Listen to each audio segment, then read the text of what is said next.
Hello, this is Take. Let's explore Kyoto by bike. Get ready for a fun ride full of great views and useful tips. Continuing from the previous video, here's the next part of our Kyoto bicycle tour. The light purple line shows the entire tour route, which circles the Kyoto area, passing through Sanjo, Arashiyama, Kitayama, and Higashiyama. Look at this purple line. This is today's full cycling route. In this episode, we are riding from the brilliant Kinkakuji to the elegant Ginkakuji.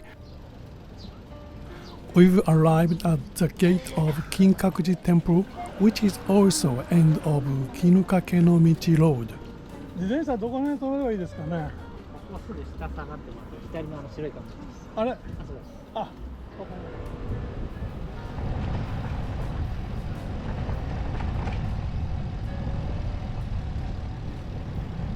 We park our bikes right here, in front of the entrance. This is the gate to Kinkakuji. Kinkakuji, also known as Rokonji Temple, a shining symbol of Kitayama culture from Japan's Muromachi period. Since we are asked not to post photos or videos of places like Kinkakuji and Ginkakuji, I won't be showing any interior shots out of respect. Instead, I'll show you an old illustration drawn by Takehara Shunchosai, a well-known ukiyo-e artist, and ukiyo-e by Hiroshige. For more photos of Kinkakuji, check out the official website. The link is in the description below. This golden pavilion is a stunning blend of aristocratic, samurai, and Buddhist influences. The current Kinkakuji was recovered in gold leaf in 1987. Can you believe it took about 200,000 gold seeds? It still glows today. The roof was also repaired in 2003. Each floor reflects a different culture, from noble to samurai to Zen. And yes, it's been over 630 years. 5 years and restorations later, it still dazzles. Ashikaga Yoshimitsu, the third shogun in the Muromachi shogunate, was a political powerhouse.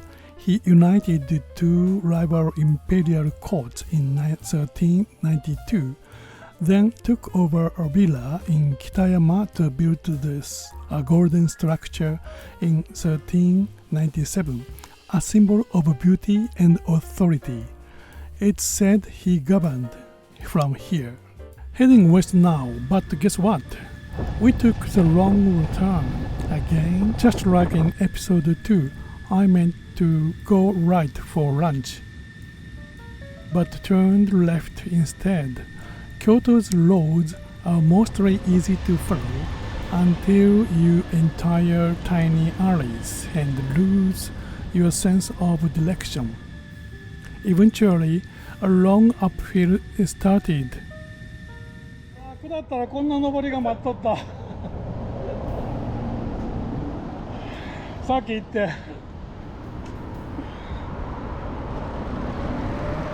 My legs are cramping up. I walk the bike from here. I had to push the bike by a convenience store. Exhausting, but kind of funny in hindsight.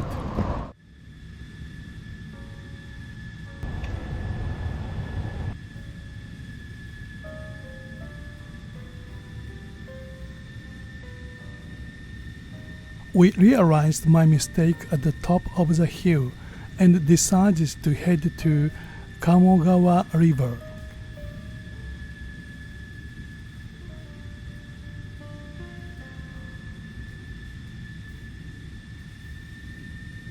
We arrived at Kamogawa River. Here's the Kitayama Ohashi Bridge, and just across it you will spot the Kyoto Botanical Garden. It's a really peaceful place, great for a quiet walk. We're now cycling along the Kamo River without crossing over, just cruising slowly and enjoying the peaceful scenery. Riding along Kamogawa River is refreshing. A scenic route revealed thanks to a wrong turn. But word of advice, bring a mask or glasses. The river's small bag love faces in this season.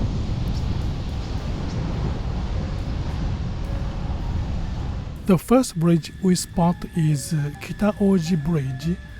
If you head west from here, you will reach Kinkakuji Temple.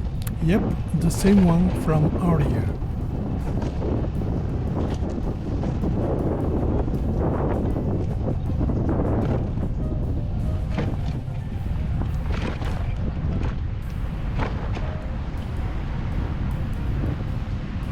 Next up is Izumoji Bridge, which crossing Kuramaguchi-dori Street.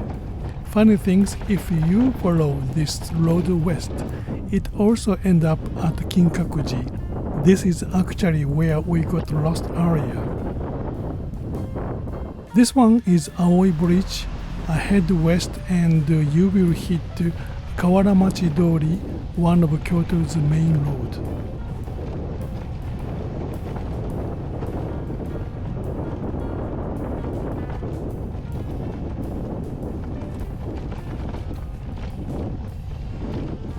Coming ahead is Demachi-Yanagibashi Bridge, and just across it is Demachi-Yanagi Station on the Keihan Line.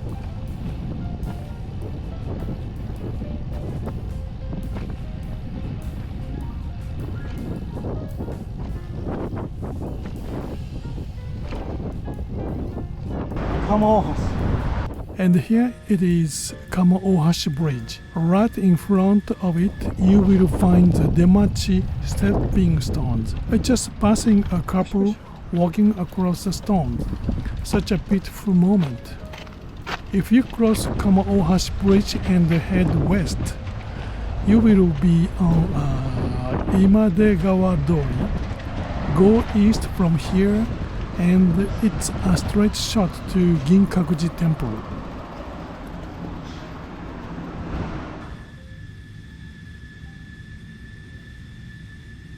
Because of delays of episode 1 and today's day tour, we missed Kyoto-style restaurant's opening hours. So, Indian-Nepalese curry it was. And honestly, it hit the spot after all the cycling and sightseeing.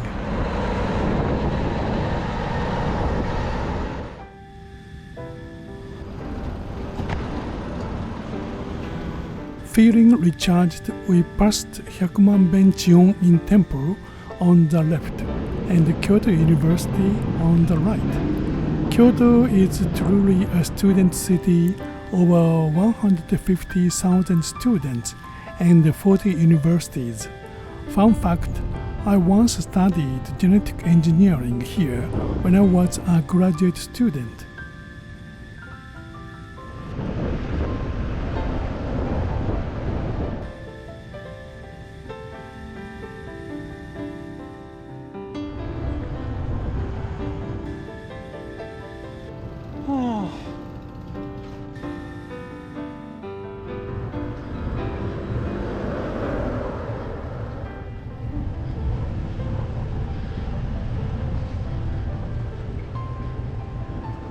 Up there, you see that mountain? That mountain be Mount Daimonji. Every August, a huge bonfire in the shape of the kanji dai is lit there. It's part of Kyoto's Gozan no Okuribi festival, when spirits of ancestors are sent off with flames. As the road narrows, we enter Ginkakuji almost there.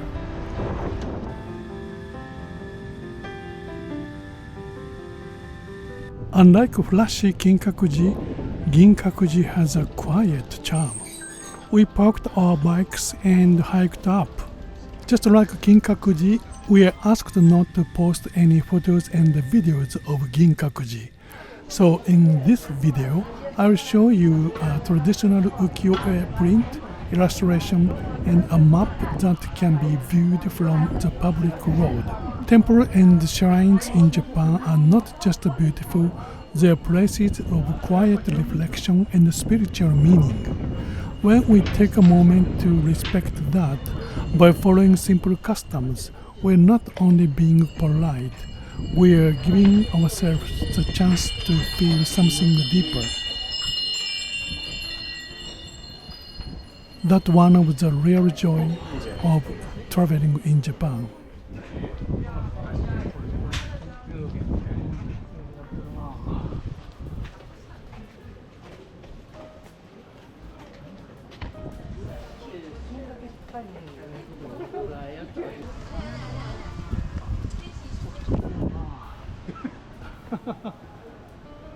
Realize I left my Goshuin-cho. Yes, I had to go back. Another energy drop, but that's part of the journey, right? Ginkakuji symbolizes Higashiyama culture, a blend of samurai and Buddhist aesthetics. Yoshimasa Ashikaga, shogun and its builder, hoped to rival his grandfather's golden temple Kinkaku with silver leaf, but due to the Onin War and famines, it remained unadorned. That unfinished look, it's inspired Japan's iconic wabi-sabi aesthetic. For Kitayama to Higashiyama culture, Japan shifted from courtly to samurai power. The Shoin-zukuri architecture style here becomes a blueprint for modern Japanese homes, including my own house. No theater was protected by Yoshimitsu, while tea ceremony and ikebana flourished under Yoshimasa. Even Bon Odori dance had roots in Muromachi's folk art, many of which still live on in Japan today.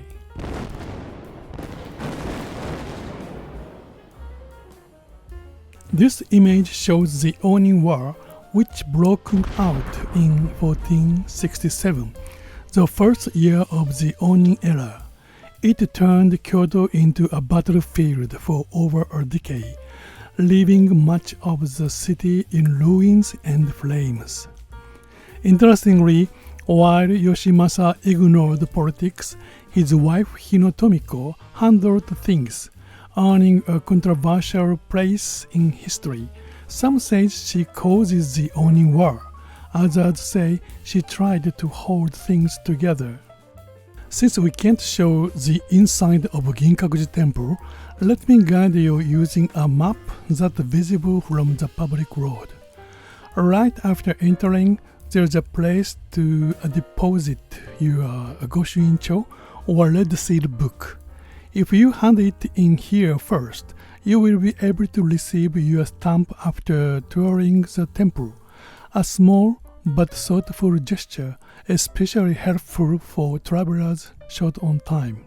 Just beyond the entrance, you will find the temple framed by a beautiful Kare-sansui dry landscape garden and a raised platform called Kogetsudai, said to be designed for moon viewing. The Shoji Temple, another name for Ginkakuji, is filled with hidden features meant to enhance the moonlit scenery. Be sure to look around and discover them. For there, you climb the hillside paths that begin near Kinkakuji Pond. The slope is fairly steep, so it might be tough for those with knee and back issues, but the view at the top is worth it. From the observatory, you can take in the entire layout of Ginkakuji and its surroundings. The path then went down through a beautiful maintained garden that stretches across the hillside. I have a small garden at home, but it's usually full of weeds. Keeping a garden like this truly takes devotion and care. After soaking in the peaceful elegance of wabi-sabi, I picked up my red seal. Again, I really appreciated the temple's consideration for visitors. I hope you will get a chance to experience the quiet beauty of Ginkakuji for yourself. In this episode, we visited both the Golden Pavilion representing Kitayama culture, a blend of aristocratic, samurai and Buddhist traditions, and the Silver Pavilion where the courtly aesthetic fades, giving way to a simpler, more humble expression. The contrast between these two reflects a large shift in Japanese history from noble-led refinement to a samurai-driven simplicity, a story told not just in buildings but in the spirit they carry. Next time, we will take you on a cycling route to Kiyomizu-dera Temple, passing through the Philosopher's Path, Gion, and Yasaka Shrine along the way. We will also stop by the iconic 5-story pagoda glowing beautifully in the setting sun.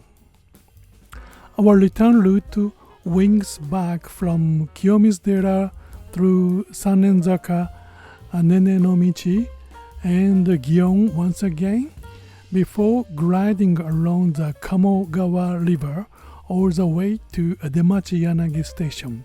And yes, by the end, you will see just how exhausted we were after a full day of cycling through Kyoto.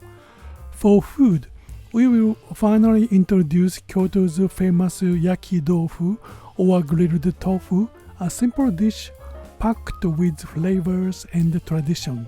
Don't miss it. Thank you so much for watching today. If you enjoyed the video, please don't forget to like and subscribe.